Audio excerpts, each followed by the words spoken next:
I donated my kidney to my daughter, then found out she was not dying. I found the paper on a Tuesday, not because I was looking. Trevor had asked me to pick up Natalie's prescription, and I needed her insurance card. Top drawer, he texted. Under the mail organizer. It was not there. I opened the second drawer, files, tax stuff, then a folder labeled Medical 2019. That was the year of the surgery. I told myself I was just looking for the card, told myself that right up until I saw my own name printed across the top of a hospital discharge summary. Donor, Kara Mitchell. My hands went cold. Recipient, Simone Durant. I read it 3 times. Same date as my surgery, January 14th. Same hospital. My name in the donor field exactly where it should be, but the recipient line, where Natalie's name was supposed to be, where I imagined it written in every version of this story I had been telling myself for 6 months, said Simone, Trevor's wife, not my daughter. Not. I did not move for a long time. Just stood there holding the paper, my fingers starting to shake in a way I could not stop. My other hand drifted to my left side just under my ribs, where the scar still pulls when I bend wrong. I pressed down. Felt the ridge of tissue through my shirt. The kidney I gave up was inside Simone, not Natalie. I set the paper back exactly where I found it, closed the drawer, locked the desk with the little key Trevor keeps on top of the frame. My hands were still shaking, but I made them steady. I walked back through the house that used to be half mine, the house Trevor got to keep because Simone's salary made the mortgage easy, and found the insurance card on the kitchen counter where it had been the whole time. I picked up the prescription, handed it to Natalie that evening, watched her face for something. Guilt, maybe. A crack. Nothing. I drove home in silence, did not turn on the radio, did not call anyone. Just my own breathing and the hum of tires on the road. When I got to my apartment, I sat on the couch in the dark and tried to reverse engineer my own memory. Tried to find the seam where reality had been replaced. The surgery happened. I was there. I remember the anesthesia, the waiver I signed, the nurse who held my hand in pre-op and said, "You are doing a beautiful thing." I remember waking up in pain and Trevor standing next to the bed, saying it went perfectly. You saved her. Her. I had assumed he meant Natalie. He never actually said her name. 3 years ago, I lost custody. Not completely. I am still her mother legally. Still get weekends. Every other holiday. Permission slips. Half the yearbook fee. But Natalie lives with Trevor. School nights. Summers. The college fund. The orthodontist. The future. All of it belonging to the house with the better zip code. The judge was kind about it. Said it was not a reflection on my fitness as a parent, just changed circumstances. Trevor had remarried. Simone had a salary I could not compete with. Corporate executive track health benefits so comprehensive they covered experimental treatments. They lived in a gated community with a nationally ranked school district. I lived in a 2-bedroom rental 20 minutes farther from Natalie's school. The court called it the child's best interest. I called it losing. My lawyer said we could appeal. I did not. I could not afford to keep fighting, and I was afraid of what I would look like if I tried. Bitter. Selfish. The kind of mother who puts her feelings above her child's future. So I signed. I took the weekends and made them count. Painted Natalie's room the exact shade of green she wanted. Kept her art on every wall, drawings from elementary school, collages from middle school, a charcoal self-portrait from sophomore year that made her look older than I was ready for. I did not badmouth Trevor, did not ask questions designed to confirm she missed me more than she missed him. I just swallowed it. For 2 years, I lived in the smallness of weekend parenting, learned to braid her hair in 10 minutes instead of 20, learned to pack 2 days of life into 48 hours. I learned to pretend every Sunday drop-off did not feel like something being cut off. I told myself she would understand someday, that she would know I fought for her in the only way I could. Then Trevor called. It was a Thursday in October. I was working on a grant proposal at the kitchen table and almost did not pick up. His name on my screen still produced a specific full-body exhaustion. But it was a weeknight. He only called on weeknights when something was wrong. "Hey, do you have a minute?" His voice was too soft, careful in a way that made my chest lock before he said another word. "What happened?" "Natalie's been having some symptoms. We took her to a specialist through Simone's hospital network. They ran labs." I set down my pen. "What kind of symptoms?" "Fatigue, swelling in her ankles, protein in her urine. They think it is IgA nephropathy." I did not know what that was. I wrote it on the corner of my draft in letters that did not stay inside the lines. What does that mean?" "Kidney disease. Rare. Progressive." His voice cracked just barely. "She is going to need a transplant. Maybe soon." The room shifted. I heard myself say, "Test me. Kara. Test me. I will donate. I want to." A silence on the other end that lasted a beat too long. Then he said, "Let's see if you are a match first."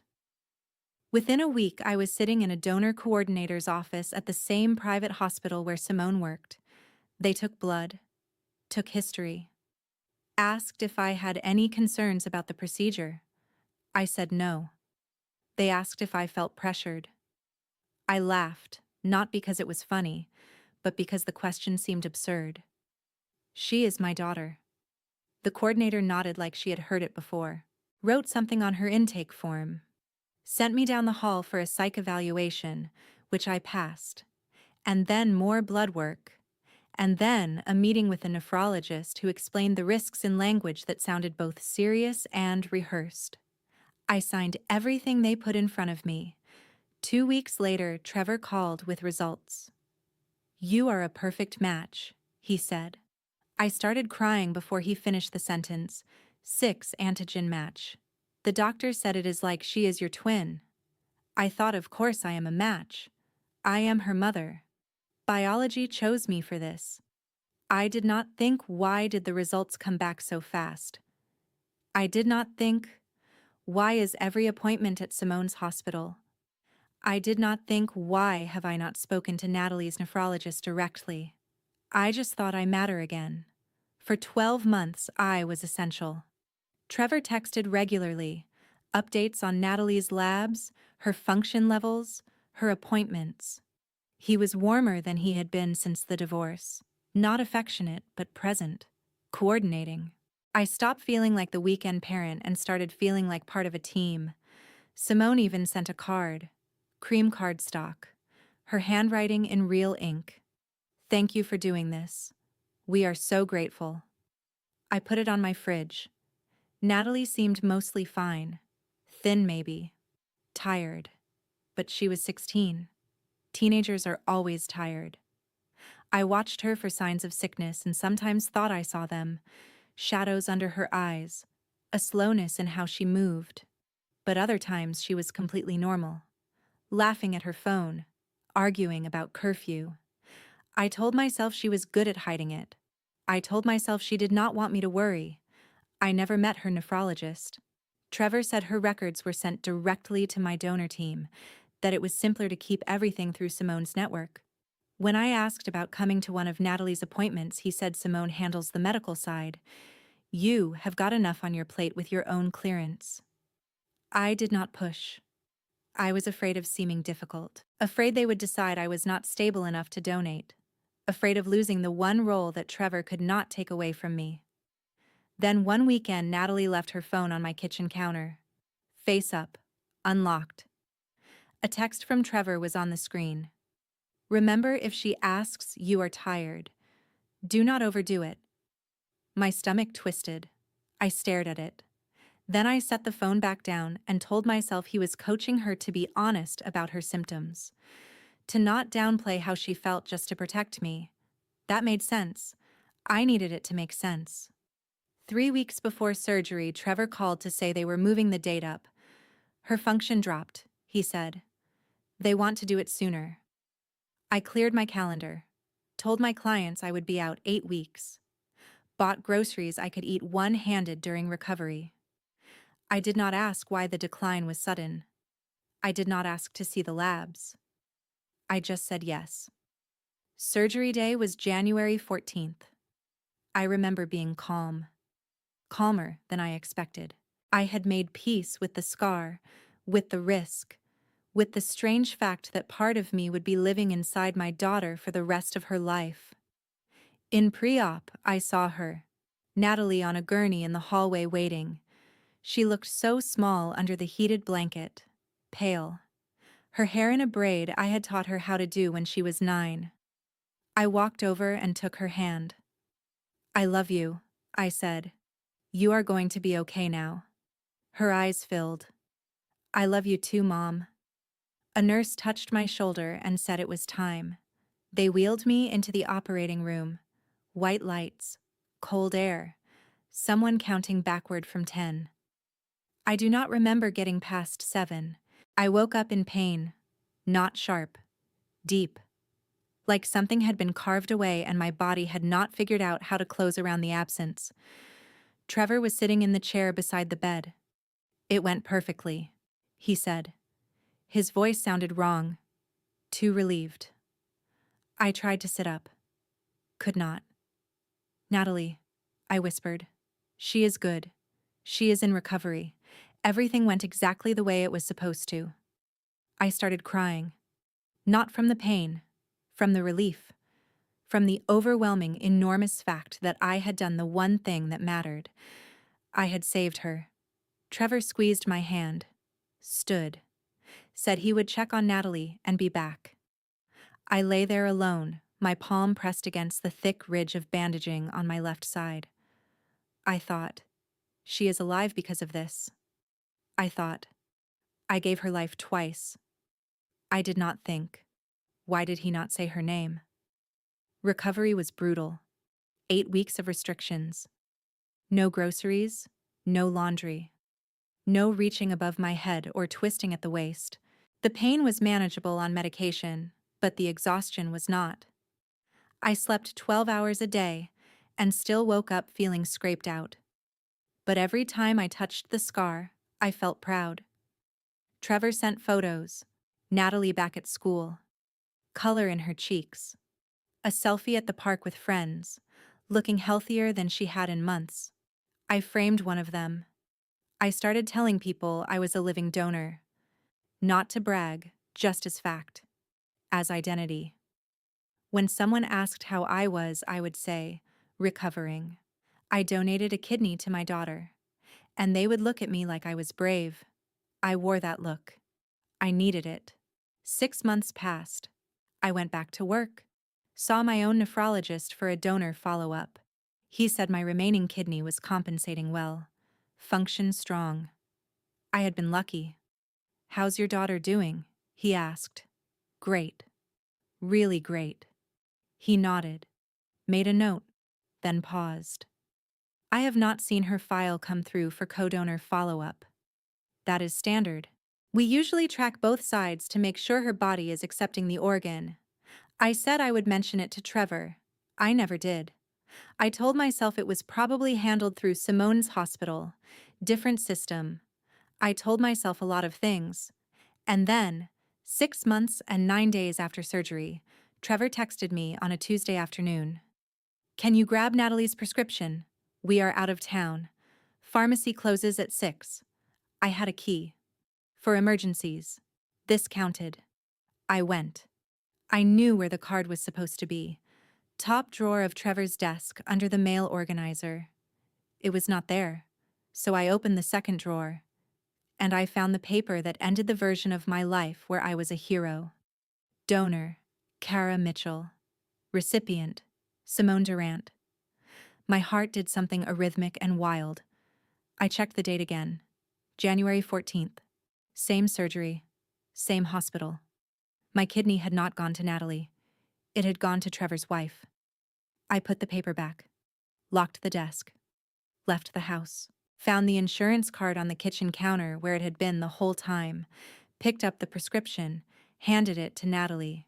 She smiled, said thanks. I drove home. That night, I pulled my surgical records from the patient portal. I had never looked at them, never needed to. But I looked now. Living donor nephrectomy, January 14th. Recipient name, redacted, HIPAA. The discharge paper in Trevor's desk had not been redacted, which meant he had access to unredacted records, which meant this was not a clerical error. I sat on my couch in the dark, one hand pressed against the scar under my ribs, and I tried to understand how you fake an entire medical diagnosis, how you convince a mother her daughter is dying, how you take someone's organ under false pretenses and call it saving a life. I did not know yet, but I was going to find out. I sat in my car outside a grocery store and opened my banking app, scrolled back 2 years, gas for appointment drives, co-pays for pre-op consultations, a hotel room near the hospital the night before surgery because Trevor said early morning driving would be stressful. I had paid for all of it. Never asked for reimbursement. Because you do not bill your daughter for saving her life. I put the phone down. My hands were shaking and I let them. For 3 days, I did not reach out to Trevor, did not ask questions. I needed to be sure before I said anything. But the truth was, I did not know what words existed for this. How do you ask someone if they stole your organ? I went back through my pre-op paperwork. All of it. There was a line I had skimmed the first time, something about recipient anonymity and HIPAA protections. I had signed it without hesitation, because I thought I already knew who the recipient was. On the 4th day, I got a text from Natalie. Thanks for grabbing my refill. You are the best. 3 words that used to make me feel needed. Now they just felt like evidence. I started watching her differently after that. Not obviously. When she came over that weekend, I just paid attention to how she moved, how she looked. She was fine, healthy. Not like someone whose kidneys had been failing 2 years ago. Not like someone who had received a transplant and spent months in immunosuppressive recovery. She ate normally, laughed at her phone, complained about a teacher. I asked as casually as I could, "How are you feeling these days?" She looked up. "Fine. Why?" "Just checking. Making sure everything is still good." "Mom, it has been 6 months." A small smile, a little confused, a little patronizing.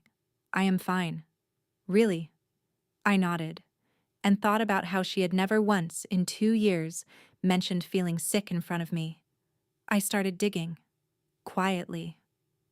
I went back to the private hospital website, found the nephrologist's name, Dr. Ambrose Hale, looked him up. Credentials legitimate, publications, years of experience. But when I checked his department, something made my stomach drop. He was not just a nephrologist. He was director of the hospital's transplant donor and recipient services. Same department where Simone worked, not as a doctor, as a senior liaison for pharmaceutical partnerships. Her job was coordinating between drug companies and transplant teams, managing donor programs, outreach, post-op medication pipelines. 9 years at that hospital, which meant she had access to files, to staff, to people who could make paperwork look exactly right. I did not want to believe it. I kept looking for a coincidence, a clerical mistake that somehow lined up too neatly. But I kept coming back to the same thing. Trevor had shown me Natalie's lab results 2 years ago, printouts on hospital letterhead, her name at the top, creatinine levels in the red, GFR barely functional. I had held those papers in my hands. They looked real. I pulled up the photos I had taken of the discharge paperwork from Trevor's desk, zoomed in, checked the document code at the bottom. Then I found my own discharge summary and compared. Different codes. I searched the hospital's document format guidelines, publicly available for records requests.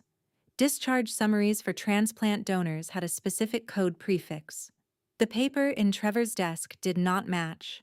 It was an internal reference document, not something given to patients, which meant Trevor had pulled it from somewhere he should not have had access to. Or someone pulled it for him. I could not eat. Some nights I woke at 3 in the morning and lay there running through every conversation, every appointment, every time someone told me I was doing the right thing. I thought about the donor advocate, a woman named Michelle Pruitt, mid-50s, calm voice. She had met with me twice before surgery, asked if I felt pressured, if I understood the risks, if I was donating freely. I had said yes to everything, because I was. Except, I was not donating to who I thought. Did that matter legally? I did not know. But I knew it mattered to me. I requested a follow-up with my nephrologist. Routine, 6-month donor check. During the exam, after the blood draw, I asked the question I had been holding in my mouth for a week. Is there any way to find out how the recipient is doing? She looked up from her notes. You mean your daughter? I nodded. She tilted her head. We usually get reciprocal updates through the transplant coordinator. Let me check. She stepped out. Came back 5 minutes later. I am not seeing her in our system. Do you know if she is being followed at a different facility? She should be at the same hospital, where the surgery happened. She frowned. Let me reach out to their transplant department. Sometimes there is a lag. I thanked her and left. Sat in my car and felt the dread harden into something sharper. 2 days later, she called. Kara, I spoke with the transplant coordinator at the hospital. They do not have a pediatric recipient named Natalie Mitchell in their post-op system. My throat closed. They suggested she might have been treated under a parent's insurance. Do you know if that is the case? I said I would look into it. Hung up, and I stopped looking for a misunderstanding. There was no misunderstanding left. I did not confront Trevor. Not yet. Instead, I used the key again. Waited until I knew they would be gone. Natalie had a weekend debate tournament 3 hours away, Trevor and Simone going with her. I went back to the office. This time I was not looking for an insurance card. I opened the locked drawer. I had watched Trevor open it once, years ago, when we were still married. He thought I had not noticed the combination. He was wrong. Inside, I found a folder labeled ST Medical. Simone's initials.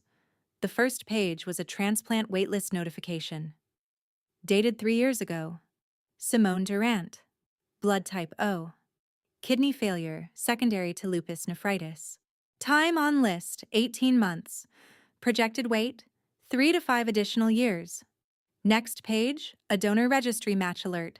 Sent to Trevor's email, forwarded from Simone's hospital account. Potential living donor identified, Kara Mitchell. Blood type O, 6 antigen match. Relationship, former spouse, flagged for outreach. The date on the email was 2 years and 4 months ago. 1 week before Trevor called to tell me Natalie was sick. I took pictures of everything, every page. Then I put it all back exactly as I had found it. Locked the drawer, left the house, drove home, and sat on the same couch where I had cried after surgery 6 months earlier, when Trevor had sent me that photo of Natalie smiling, and I had thought I saved her. Now I knew the truth. I had not saved Natalie. I had saved the woman who replaced me, and my daughter had watched it happen and said nothing. I did not cry, just sat there, one hand pressed against the scar under my ribs, trying to understand what kind of person looks at a match notification and thinks, I can use this. Not ask, not explain. Use. Trevor had known I would never agree to donate to Simone, a woman I had met twice, a woman who moved into the life I used to have. So he made me believe I was saving Natalie instead. He built a dying daughter out of paperwork and access and my own desperate need to matter. And it worked. Because I wanted so badly to be the kind of mother who could fix things. I waited until Monday. Then I called and asked for Michelle Pruitt, the donor advocate. 2 transfers. But I got her. Michelle, this is Kara Mitchell. I donated a kidney in January. I need to ask you something. Her voice was still calm. Still kind. Of course. How are you feeling? I need to know. Did you ever verify that my daughter was the recipient? Silence. Then, I'm sorry.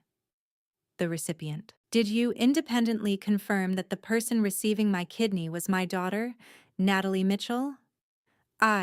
She hesitated. I do not have access to recipient records. That is managed by the transplant team. My role is to ensure donors are giving informed, voluntary consent. Did you ask who the recipient was? You told me it was your daughter, but did you verify it? Another pause. No, that is not part of my protocol. I closed my eyes. So if someone lied to me about who the recipient was, you would not have caught it. Kara, what is going on? I did not answer. I hung up. I contacted Dr. Hale's office next, told the receptionist I needed to speak with him about my daughter's care. She asked for Natalie's date of birth. I gave it. She put me on hold, came back 3 minutes later. I am sorry. We do not have a patient by that name. That is not possible. She was treated there 2 years ago. Kidney disease. Dr. Hale was her doctor. Let me check again. Another hold. Mom, I am showing no record of a Natalie Mitchell in our system. I thanked her, hung up, and understood. They had never treated Natalie, because Natalie was never sick. That night, Natalie called. Just to talk. Something about a classmate's drama. I barely heard her. When she paused, I asked, Natalie, do you remember going to the nephrologist before my surgery? What? Dr. Hale? At the hospital. Do you remember seeing him? A beat of quiet. Mom, why are you asking? Just answer. I do not know. Maybe. There were a lot of appointments. Do you remember being sick? Actually feeling sick. Mom. Her voice changed. Flatter. What is going on? I just need to know. I am fine. You know I am fine. That is not what I asked. Silence. Then I have homework. I will call you later. She did not. For the next week, I tried to understand what I could prove. I had the photos from Trevor's desk, the email, the waitlist notification. But I did not have Natalie's medical records, because they did not exist. I had proof that Trevor had received information about me being a match, but the surgery itself was legitimate. Consent signed, organ transplanted, Simone's life saved. From a legal standpoint, I began to understand. This might not be fraud. It might just be misdirection. And I did not know if you could prosecute misdirection. I made an appointment with a lawyer, a friend of a friend, medical malpractice. I walked him through everything. He listened, took notes. When I finished, he sat back. Kara, this is murky. Murky. You consented to donate. You were medically cleared. No one threatened you. The organ went to a legitimate recipient who needed it. But I thought I was donating to my daughter. I understand. But the consent form did not name a specific recipient. That is standard. HIPAA protects recipient identity unless both parties consent to disclosure. They lied to me. Maybe. But proving intentional misrepresentation is hard. Your ex could argue he facilitated a transplant to save his wife's life and simply did not clarify details because he was afraid you would refuse. That is exactly what happened. Right. But that is not illegal. It is unethical. It is cruel. But without proof, he falsified medical documents or that the hospital knowingly participated in fraud, there is no clear criminal case. I stared at him. So I just live with it. He softened. You could file a complaint with the medical board, investigate whether hospital staff misused access, but even that might take years. He paused. I am sorry. I know that is not what you want to hear. I left his office and sat in my car in the parking garage for 20 minutes. I was not crying. I was not angry. I was hollow, because I had given away a part of my body, and I could not take it back. No lawsuit would return my kidney. No apology would undo the fact that my daughter had watched me do it and said nothing. That weekend, I asked Natalie to meet me for dinner. Just the two of us. We went to a place we used to love when she was younger. Pasta and breadsticks. She used to steal the Parmesan shaker and pour it until I told her to stop. She did not do that anymore. She sat across from me, and I realized I did not know her the way I used to. Did not know what Trevor had told her. What version of me they had built for her to believe in. I started slowly. I need to ask you something. And I need you to be honest. She looked up, wary. Okay. Were you ever actually sick? Her face did not move, but her eyes did. Just a flicker. And I knew. Mom, just tell me, please. She put her fork down, looked at her hands. No. The word was barely audible. No, I was not sick. Something cracked inside my chest. How long did you know? She did not answer right away. Then, from the beginning. I wanted to flip the table. I wanted to ask how she could sit in that hospital hallway, hold my hand, and let me believe I was saving her life. But I did not. I just asked, very quietly, why? It was not a question. It was barely a word. She finally looked at me. Her eyes were wet. Because Dad said you needed it. I blinked. What? He said after the custody thing, you were struggling, that you felt like you did not matter anymore, and that this, helping with Simone, it would give you something to feel good about. My chest went cold. He said it would help me. He said you would never agree if you knew it was for her, but that you would do it for me. And it was the same either way. Someone's life got saved. He said it was kinder, to let you think it was me. I sat there looking at my daughter and realized she actually believed it, that this had been a kindness, that lying to me, using me, had been for my own good. Natalie. My voice was shaking now. I did not donate because I needed to feel important. I donated because I thought you were dying. Her face crumpled. I know. I am sorry. I did not. You let me go into surgery thinking I might lose you. I did not know what else to do, Dad said. I do not care what he said. My hands were flat on the table. I was trying so hard not to break. You are my daughter. You could have told me the truth. I thought you would be mad. I am mad. She flinched. And I understood then. She had been afraid of my anger. So instead, she let me give away an organ. Because my anger was scarier than my grief. We sat there for a long time. Neither of us ate. Finally, she whispered, Simone really was dying. I looked up. Dad did not make that part up. She was on the transplant list for 3 years. They said she had maybe a year left. She wiped her face. So someone's life did get saved. Does that matter? And I understood. That is what Trevor had told her. That the ends justified the means. That my feelings were secondary to the outcome. That I would still have done something good, even if I did not know who I was doing it for. I did not answer her question. I just said, I am going home. She reached for my hand.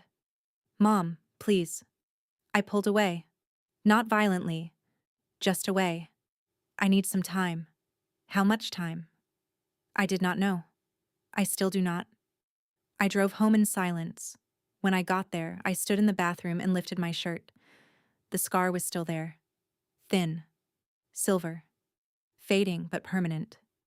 I used to look at it and feel proud. Now I just felt tired. Because I could not undo it. could not go back and ask the right questions, could not unsign the consent form or demand to see Natalie's labs or refuse to be the hero they needed me to be. It was done. The kidney was gone, and I had to figure out how to live in a body that had been used without my knowledge. How to be a mother to a daughter who saw my love as something manageable. How to forgive myself for not seeing it coming. If I even could.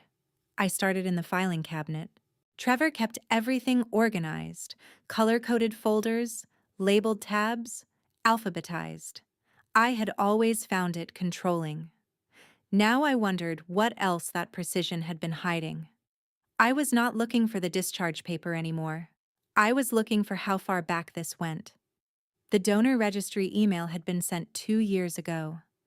1 week before Trevor called me about Natalie's diagnosis, which meant someone at the hospital had flagged me as a potential match for a patient in their system. And Trevor had access to that information because Simone worked there. I found the first folder in the back of the cabinet, behind tax returns from 2019. Label, Medical S. Printed labs inside. Hospital letterhead. Simone's name at the top. Creatinine levels climbing. GFR dropping. Notes in the margins in Trevor's handwriting. Transplant list, 18-month wait. Possible living donor. Dates on the notes, 3 years ago. A full year before he called me about Natalie. I took photos of everything. My hands were steady. I did not feel angry yet. I felt like I was studying evidence from someone else's life. Then I found the next folder. Label, donor research, printouts from organ donation websites, articles on living kidney donation, a checklist titled Ideal Donor Profile. Someone, Trevor I assumed, had written notes next to each bullet point. Healthy, non-smoker, no diabetes Kara. Emotionally motivated Kara. Unlikely to refuse if framed correctly Kara. At the bottom of the page, circled twice, must not know recipient identity until after surgery. I sat down on the floor, the folder still open in my lap.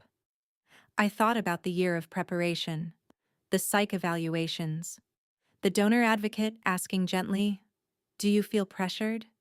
And me laughing. She is my daughter. I thought I was choosing. But I had been chosen. There was an email thread printed out and clipped together. Between Trevor and someone named Dr. Lorne. Subject line, tissue typing, urgent. Trevor's first message, Simone's GFR is 22. We are looking at dialysis within the year.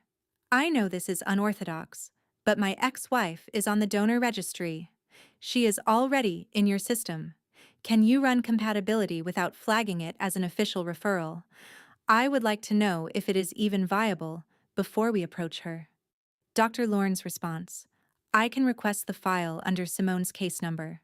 If there is a match, I will let you know quietly. After that, it is your conversation to have. Dated 2 years and 2 months ago. 3 weeks later, another message from Dr. Lorne, 6 antigen match. Rare. Should be ideal. Trevor's reply, understood. I will handle it from here. I stared at that phrase. I will handle it. Like I was a logistics problem, a resource to be managed. I kept digging. Found a Word document in a plastic sleeve. Title, Conversation Script Kara, a bullet point plan. Step 1, call after school day. She is more receptive when tired. Step 2, lead with Natalie's name. Do not say Simone until she asks directly. Step 3, emphasize rarity of match. Make her feel biologically chosen. Step 4, if she hesitates, remind her of custody outcome. She will want to prove maternal value. And at the bottom, underlined, do not let her speak to Natalie's doctors directly. Simone will coordinate all records. I thought I was going to be sick, but I was not. I just sat there and read it again. Remind her of the custody outcome. He had known exactly where I was weak, and he had pressed on it like a bruise. I took the folder when I left, did not lock the drawer, did not try to hide that I had been there. Let him know. Let him wonder what I had found. I drove to the hospital, not the one where I had had the surgery, Simone's hospital. Walked into the nephrology department and asked to speak to Dr. Lorne. The receptionist looked uncomfortable. Do you have an appointment? No, I am a former donor. I have questions about my case. She hesitated, then picked up the phone. Dr. Lorne did not come out to meet me. A patient advocate did. Young.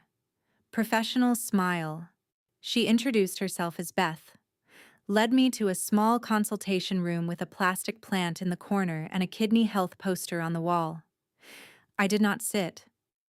I want to know if you run tissue typing on people without their consent. Beth blinked. I am sorry. I was on the donor registry. 2 years ago, someone at this hospital ran my compatibility profile and shared the results with a third party. I never authorized that. Her face went carefully blank. I would need to look into your specific case. Can you provide your donor ID number? I gave it to her. She typed, then stopped. Looked up. Ms. Mitchell, I am going to need to escalate this to our compliance team. Why? She did not answer. Just said, please wait here. 20 minutes later, a man in a suit came in. Risk Management Director. Did not shake my hand.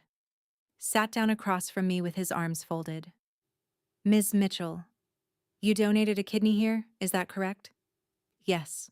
And your recipient is alive and healthy. That is not the question I am asking. His jaw tightened. What exactly are you alleging? I pulled out my phone, showed him the photo of Trevor's email chain with Dr. Lorne. He read it. His face did not change, but something in his posture did. Where did you get this? That does not matter. What matters is that someone in your department accessed my medical records, ran compatibility testing, and shared the results without my consent. That is a HIPAA violation. He handed my phone back. Dr. Lorne no longer works here. I went still. Since when? 4 months ago. He accepted a position out of state.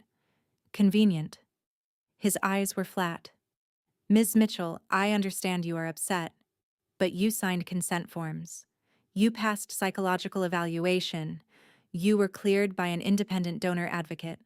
The transplant was performed according to protocol. The transplant was performed under false pretenses. That is a legal claim, not a medical one. He stood. If you would like to file a formal complaint, I can provide you with the necessary paperwork. But I will be honest, you are going to have a hard time proving coercion when you voluntarily entered the donation process. I was told my daughter was dying, and a transplant recipient was dying. You saved her life. His voice was calm, almost kind. I know this is not what you expected, but the outcome was good. Someone lived because of you. That is not nothing. I left without filing the complaint that day. Not because I agreed with him, but because I understood what would happen. They would protect themselves. Bury Dr. Lorne's emails. Call it a rogue actor. Settle quietly if I pushed. And then, they would make me prove I had not known. The only person who could testify to that was Natalie, who already thought she had been helping me.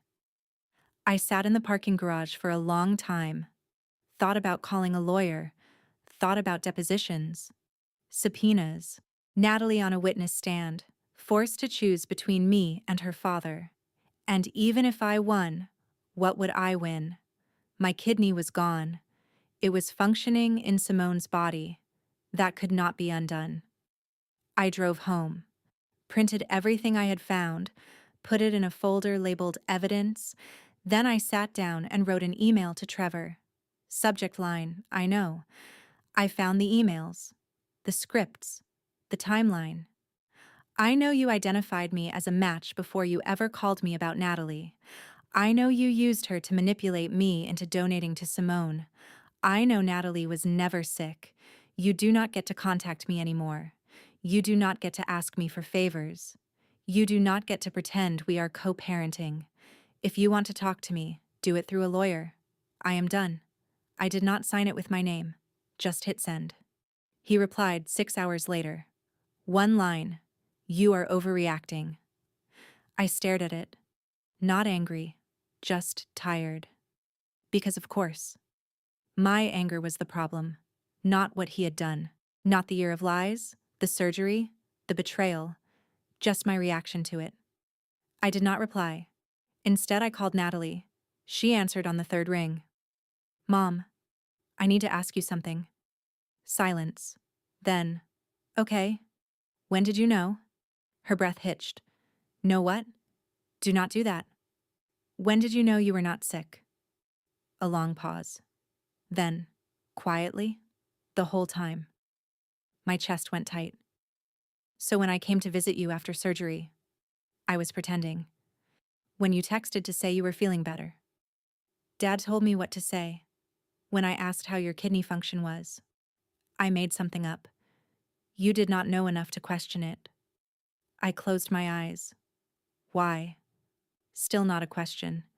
Still barely a word. She was crying now. Because Dad said you needed it. He said you were depressed after the custody thing, that this would give you something to feel good about, that Simone was going to die, and you would feel like a hero, and everyone would win. I did not need to feel like a hero, Natalie. I needed to know the truth. But if we'd told you the truth, you would not have done it. Exactly. She went quiet. Then, Simone is alive because of you. Doesn't that matter? She still did not understand. She thought the ends justified the means, that my feelings were secondary to the outcome, that being lied to was a reasonable price to pay for someone else's life. I said, very carefully, I do not regret that someone lived. I regret that you and your father decided I was not worth the truth. Mom, I am not done. My voice was shaking, but I kept going. You want to know what matters. I would have walked into traffic if I thought it would save you. Not because I needed to feel important. Not because I was sad. Because I am your mother. And the fact that your father taught you to see that as weakness, as something to manage instead of respect, is the part I do not know how to forgive. Silence. Then she whispered, I did not think of it like that. I know. That is the problem. I hung up, sat on the couch, pulled my knees to my chest. And for the first time since I had found the discharge paper, I let myself cry. Not because I was sad, because I was grieving something I did not know how to name, the version of my daughter who would have told me the truth, the version of myself who would have seen it coming. 3 weeks passed. No calls, no texts. I went to work, paid my bills, kept my follow-up appointments. My nephrologist told me my remaining kidney was functioning beautifully. How's your daughter doing? He asked. Fine, I said. He smiled, told me I had done a wonderful thing. I did not correct him. I thought about filing a police report, looked up fraud statutes, understood it would be nearly impossible to prove the transplant had saved a life, I had signed the consents, and the hospital would argue that any misrepresentation was interpersonal, not medical. I thought about suing Trevor. The malpractice lawyer listened to my story, then said gently, You have a case for intentional infliction of emotional distress, maybe fraud, but it is going to cost a lot of money, take years, and require your daughter to testify against her father. And even if you win, you are not getting your kidney back. You are getting a settlement. Is that what you want? I did not know. So I did not do anything. Then one night, a text. Unknown number. This is Simone. My stomach dropped. Another message a moment later. I know you know. Trevor told me you found the emails. I am sorry. I did not realize he was going to lie to you like that. I thought you knew it was for me. I stared at the screen, did not respond. Another message. I was dying. I know that does not make it okay. But I need you to know I am alive because of you. My kids still have a mother. I will never be able to repay that. I typed one message back. You did not owe me honesty. He did. Then I blocked the number. 2 days later, the medical board called. They were opening an investigation into Dr. Lauren's conduct. Apparently, I was not the first donor to raise concerns about his handling of recipient matching. They asked if I would be willing to provide a statement. I said yes. Not because I thought it would change anything for me, but because maybe it would protect the next person. A month after that, Natalie texted, "Can we talk?" I sat with it, thought about what I wanted, what I could live with. Finally, I wrote back, "If we are going to talk, it has to be honest. No scripts, no managing my feelings. I need you to sit with the fact that what happened hurt me, and I need to know you understand why." She replied an hour later, "Okay, I will try." We met at a coffee shop, neutral ground. She looked smaller than I remembered, tired. She ordered tea. I ordered nothing. We sat by the window. For a long time, neither of us spoke. Finally, she said, "I did not think of it as lying." I looked at her. "Then what did you think it was?" She hesitated. "Helping. Helping who?" "Everyone. Simone. You. Dad. Not me, Natalie. You helped everyone but me."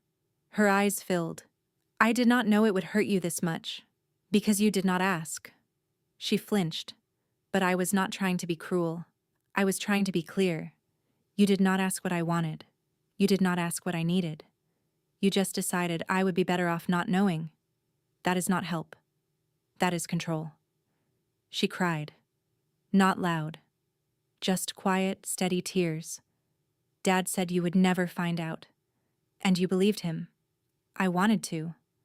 I nodded. I understood that. Wanting to believe the lie is easier. She wiped her face. "Simone really was dying." "I know. So someone's life did get saved." I looked out the window, watched people move past on the sidewalk. Normal people. Living normal lives. "Yeah," I said. "Someone's life got saved." I turned back to her. "But it was not yours. And that is what you asked me to believe." She nodded, did not argue, just sat there holding her tea. "Finally, I do not know how to fix this." "I do not either." "Do you think you will ever forgive me?" I did not answer right away. I do not know if forgiveness is the right word. I think I need to figure out how to trust you again, and I do not know how long that takes. She nodded. "Can I still text you?" "Yeah." "Can we still try?" I looked at her. My daughter. Who had lied to me? Who had let me walk into surgery believing I was saving her life? Who had been taught by her father that my love was something to manage? "Yeah," I said. "We can try." We did not hug when we left, but she walked me to my car. And before I drove away, she said, "I am sorry, Mom." I nodded. "I know." That night, I stood in front of the bathroom mirror again, lifted my shirt, looked at the scar. It had not changed. Still thin, still silver. But I did not feel the same way about it anymore. It was not pride. It was not shame. It just was. A part of my body. A part of my story. I thought about Trevor's email. "You are overreacting." And I realized he still thought this was about anger, about me being difficult. He did not understand that this was not about revenge. It was about me deciding I did not have to carry his version of the story anymore. I pulled out my laptop, opened a blank document, and I started writing. Not for him. Not for Natalie. For me. I wrote down everything. The emails, the scripts, the timeline. The moment I found the discharge paper. The moment Natalie admitted she had known from the beginning. The moment I realized I had been chosen not because I was her mother, but because I was a tissue match and emotionally convenient. I wrote until my hands ached. 20 pages. Then I saved it. Titled it, "What Happened?" And I closed the laptop. I did not send it to anyone. Did not post it. did not turn it into a legal brief. It was just for me. Proof that I had not imagined it. That my feelings were not an overreaction. That what happened was real and wrong and mine to name. Weeks passed. Natalie texted occasionally. Small things. How are you? Thinking about you. I am sorry, I replied. Not always right away, but I replied, because I meant what I had said. We could try. One evening, she called. Mom. Yeah, I talked to a therapist about what happened. I went still. Okay. She said what Dad did was manipulative, that I was part of it, but that he put me in an impossible position, that it is okay if I am angry at him. Are you? Long pause. I think so. I do not know. It is complicated. Yeah, it is. She hesitated. She said maybe we should do therapy together. If you want. I thought about it. Yeah, I think that might help. Okay, I will look into it. Okay. A pause. Then, I love you, Mom. My throat tightened. I love you too. We started therapy 2 weeks later. It was uncomfortable.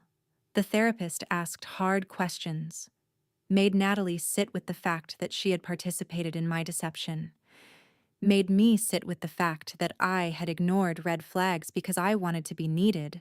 Some sessions, Natalie cried. Some sessions, I did. Some sessions, we just sat there staring at the floor, but we kept going. 3 months in, Natalie said something I had not expected. I think I need to move out of Dad's house. The therapist asked why. Because every time I am there, I remember what he asked me to do. And I do not know how to be around him anymore. She looked at me. Can I stay with you for a while? I did not answer right away. I needed to be sure. Finally, if you stay, we have to be honest with each other. No more managing my feelings. No more scripts. Just the truth, even when it is hard. She nodded. I can do that. Okay. Then yes. She moved in the following weekend. 2 suitcases and a box of books. Trevor did not call to argue, did not show up. Just sent one text. Fine. Natalie showed it to me. He is mad. Yeah. Do you think he will ever apologize? I thought about it. No, I do not. She nodded. Did not look surprised. Living together was strange at first. We were careful, polite, but slowly it got easier. She started leaving her shoes by the door. I started asking about school. We cooked dinner together, watched movies on the couch, talked about things that had nothing to do with kidneys or custody or Trevor. One night she said, I am glad I am here. I looked over at her. Me too. 6 months after I found the discharge paper, a letter arrived from the medical board. Dr. Lorne's license had been suspended pending investigation into multiple ethics violations. The hospital had settled with 2 other donors who had raised concerns about improper record access. It was not justice, but it was something. I showed the letter to Natalie. She read it, then looked up. Does this make it better? No, but it makes it real. She nodded. I am sorry I did not believe you at first. I know. I am sorry I let him convince me it was okay. I know. She folded the letter and handed it back. What are you going to do with it? Keep it. In case I ever need proof that I was not imagining things. You were not imagining things, Mom? I looked at her. I know. But sometimes I need the reminder. That night, I stood in front of the mirror again, lifted my shirt, looked at the scar one more time. Still there, still thin, still silver, still permanent. But I did not hate it anymore. Did not love it either. It just was. A part of my body. A part of my story. And I realized this was never about getting my kidney back. It was never about making Trevor apologize or forcing Simone to feel guilty. It was about deciding that what happened did not get to define me. That I could carry the scar and still be whole. That I could love my daughter and still demand the truth. That I could be angry and hurt and tired and still be standing. I pulled my shirt back down, turned off the light, and went to bed. Because tomorrow, Natalie and I had therapy. And the day after that, I had a follow-up with my nephrologist. And the day after that, I had work and bills and a life that kept moving forward whether I was ready for it or not. The reckoning was not loud. It was not satisfying. It did not come with closure or apologies or justice. It just came with the quiet, difficult truth. I survived, and I got to decide what that meant. I did not call Trevor, did not scream, did not drive back to his house and throw the photograph in his face. I sat at my kitchen table with my laptop open and started looking. Dr. Raymond Lorne, on staff at Simone's hospital. Listed under renal services, same floor where Simone worked in pharma partnerships. I pulled up the state medical board database. Active license. No disciplinary actions. Then I searched his name with hers. 3 results. 2 were hospital newsletters, photos from a fundraising gala. Simone in a black dress, Dr. Lorne holding champagne, both smiling next to a banner that read, Advancing Transplant Equity. The third was a research paper. Co-authored. Subject, Improving Donor-Recipient Matching Through Institutional Pre-Screening. I read the abstract twice.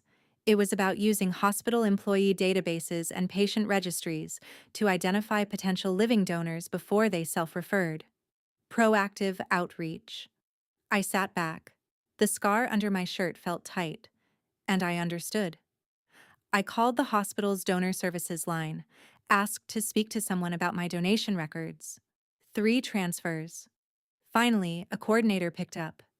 I gave her my name, my surgery date. I need to know if I was contacted through the kidney donor registry before my donation. A pause. Let me pull your file. Typing sounds. Then, yes. You were flagged as a potential match for a recipient in our system. We sent an outreach email. Looks like it went unanswered, so the file was closed per protocol. When was that email sent? More typing. 2 years ago, March 9th. I closed my eyes. Trevor called me about Natalie's diagnosis on March 16th. 1 week later. Who was the recipient? I cannot disclose that due to HIPAA. I know. I thanked her. Hung up. Opened my email. Searched kidney donor. Found it buried in spam. Subject kidney donor registry match notification. Sent at 9:42 a.m. on March 9th. I had never opened it. But Trevor would have seen it. We had still shared accounts after the divorce, streaming services, cloud storage, a family calendar we never updated. He would have seen the notification, realized I was a match for Simone, and built a story that would make me say yes. I printed the email, printed the research paper, printed the hospital newsletter with the photo, laid them out on the table, took a picture of the whole thing and sent it to the lawyer. Subject line. Is this enough? He called 20 minutes later. It is enough to establish intent. It is not enough to prove coercion in the legal sense. You still consented. The organ went to a legitimate transplant recipient. He lied about who was dying. Yes, but you were not forced. You passed psychological evaluation. You signed every form. I pressed my fingers into my temples. So he gets away with it. Criminally, most likely. But if Dr. Lorne used his position to facilitate a transplant under false pretenses, that is an ethics violation. The medical board might act. Might. It is your best option. File a complaint. Let them investigate. He paused. What about Natalie? Silence. If you pursue this, she will be questioned. She will have to decide whether to corroborate your story or protect her father, and if she protects him. Then it is your word against theirs, and you will lose her in the process. I thanked him, hung up, stared at the printouts. I could file the complaint, burn it all down, or I could walk away. Let them keep the lie, keep the kidney, keep my daughter. I did not decide that night. or the next day. I just kept living. Went to work. Paid my bills. Returned my nephrologist calls. Everything was fine, he said. My remaining kidney was functioning beautifully. You are a textbook recovery. I did not tell him that I thought about the surgery almost every day. 3 days later, Natalie texted, "Can I come over?" I typed and deleted 4 responses. Finally, just sent yes. She showed up an hour later, stood in my doorway like she was not sure she was allowed inside. I let her in. Made tea, neither of us drank. She sat on the couch. I sat across from her. She looked at her hands. "Dad knows you know." I waited. "He said you went through his office. I picked up your prescription. He asked me to." She nodded. Did not look up. "He said you would probably try to make this into something it is not." My jaw tightened. "And what is it, Natalie?" She finally looked at me. "Simone was going to die, Mom. She had been on the transplant list for 2 years. Her kidney function was at 15%. She had maybe a year left." "I know." "Then you know it was not for nothing." I leaned forward. "I gave my kidney to save you. Not her. You. But I was not dying." "Exactly." She flinched. I kept going. "You let me believe you were dying. You stood in that hospital hallway and held my hand and let me think I was saving your life." Her eyes filled. "I did not want to." "But you did," Dad said. "I do not care what he said." My voice cracked. I took a breath and started again. "You are 17. I know that. I know he is your father and you live in his house, and it is complicated. But you knew Natalie. You knew the whole time. And you did not tell me." She was crying now.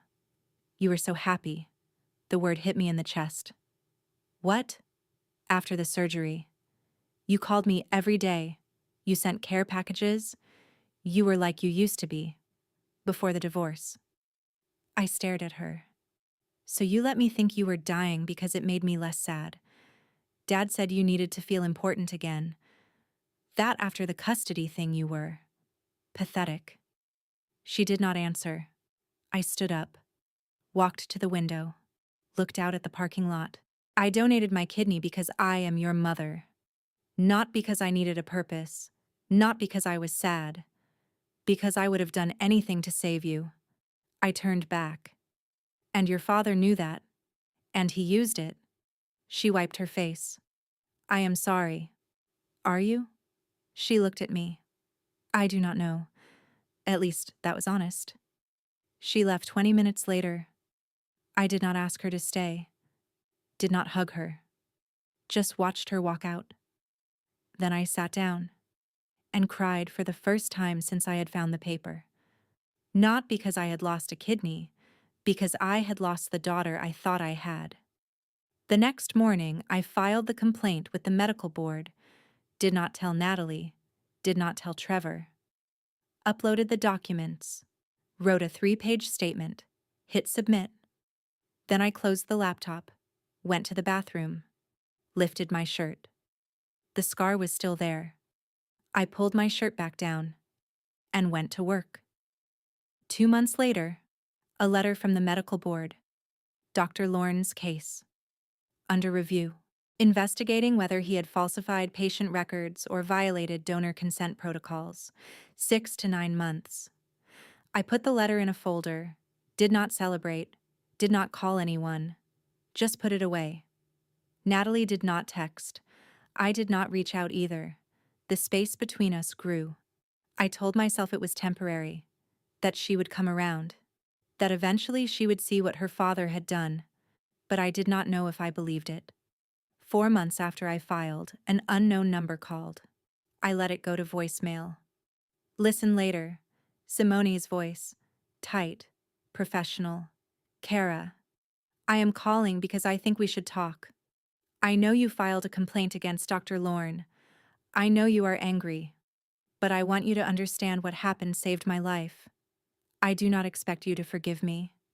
But I wanted you to hear that directly." A pause. "I am grateful. Even if you are not." I deleted it. 3 months after that, the medical board sent another letter. Dr. Lauren's license had been suspended pending further investigation into multiple ethics violations. The hospital had settled with 2 other donors who had raised concerns about improper record access. It was not justice, but it was something. I did not hear from Trevor. Did not hear from Simone. But 7 months later, Natalie texted, "Can we talk?" I looked at the message for a long time, thought about saying no. Then I wrote back yes.